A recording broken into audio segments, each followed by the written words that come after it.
Hello everyone, welcome back to my channel পাপি appearance blog. Good morning, কেমন আছেন আপনারা সবাই?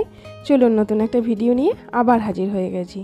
আর সকাল সকাল ফুল গাছে থেকে ফুল তুলে নিয়ে এসে ফুলগুলোকে আমি সব সাজিয়ে গুছিয়ে নিচ্ছি। আপনারা দেখছি প্রায় অনেকেই আমাকে কমেন্ট করছেন যে দিদিভাই আপনি কত সুন্দর ফুলগুলোকে সাজিয়ে গুছিয়ে তারপর পুজো দেন। তো কেন করি বলুন তো এরকম? আসলে না, ফুলগুলোকে একটু সাজিয়ে নিলে কি হয়, কোন ঠাকুরকে কোন ফুল দেব বা দিতেও একটু সুবিধা হয়। আর একসঙ্গে ফুল থাকলে অন্য ফুলগুলো ধরুন যদি ভিতর দিকে থাকে তখন অন্য ফুলটা টানতে গিয়ে তখন অন্য ফুলের পাপড়িগুলো ছিঁড়ে যায়, বা একসঙ্গে হয়ে থাকলে একটু ঝামেলা হয়ে থাকে। সেই জন্য আমি ফুলগুলোকে একদম সাজিয়ে রেখে দিই। তখন আমি সব কিছু সরঞ্জামগুলো করে নিয়ে, পুজোর সব কিছু ব্যবস্থা করে নিয়ে তখন ফুলগুলো নিবেদন করতে খুব সুবিধা হয়। আর সত্যি কথা বলতে গেলে পুজো করতে আর কতক্ষণ লাগে, তাই না? কিন্তু এই পুজো জোগাড় করাটাই অনেকক্ষণের ব্যাপার, মানে ঘন্টার পর ঘন্টার ব্যাপার। আর আমার তো অনেক সময় লাগে। আপনারা ভিডিওতে 5 মিনিট 10 মিনিটের ভিডিও দেখছেন, কিন্তু এইটার পিছনে যে আমার কতটা সময় যায়।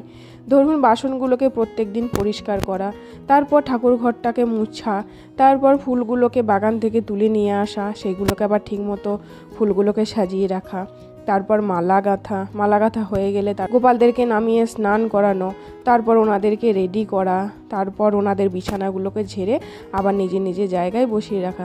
তো এইটা করতেই প্রায় 1 থেকে 1.5 ঘন্টার ওপর চলে যায়।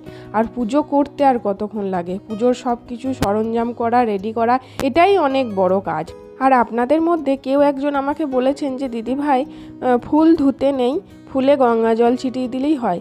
তো প্রথম কথা তো ফুল দেখুন আমি ধুইও না, আর গঙ্গা জল ছেটাবারও প্রয়োজন হয় না, কারণ আমি স্নান টান করে শুদ্ধ কাপড়েই বাগান থেকে ফুল তুলে নিয়ে আসি।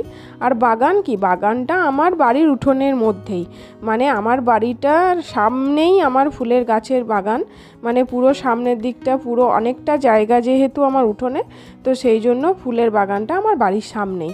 তো সেই জন্য আমি শুদ্ধ জামা কাপড়েই ফুল তুলে নিয়ে আসি। কিন্তু জলটা কেন দিই বলুন তো? এত রোদ গরম না, মানে ফুল তুলতেই অর্ধেক শুকিয়ে যায়, মানে এতটাই এখন গরম। এবার ধরুন ফুলটা তুলে নিয়ে আসার পর অনেকটা সময় লাগে, তো সেই জন্য আমি কি করি, ফুলের ওপর একটু জল ছিটিয়ে দিই। জলটা ছিটিয়ে দিলে কি হয়, ফুলটা সতেজ থাকে অনেকক্ষণ, একদম ফুলটা তাজা হয়ে থাকে।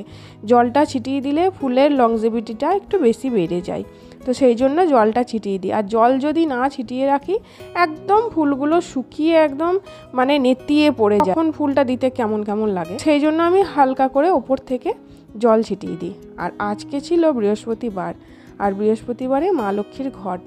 আর আপনারা হয়তো অনেকেই বলবেন যে দিদিভাই আলপনা কেন দিলেন না? আলপনা কেন দিচ্ছি না জানেন তো?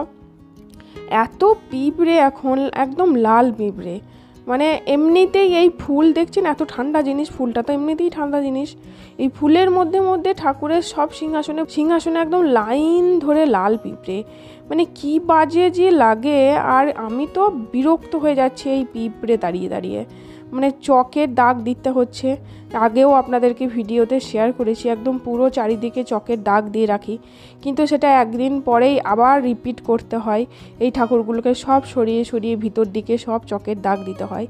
তো সেই জন্য যদি ওই আতবের আলপনাটা যদি দেওয়া হয়, আতব বেটে আর কি, আতবের আলপনাটাই আমাদের বাড়িতে দেওয়া হয়।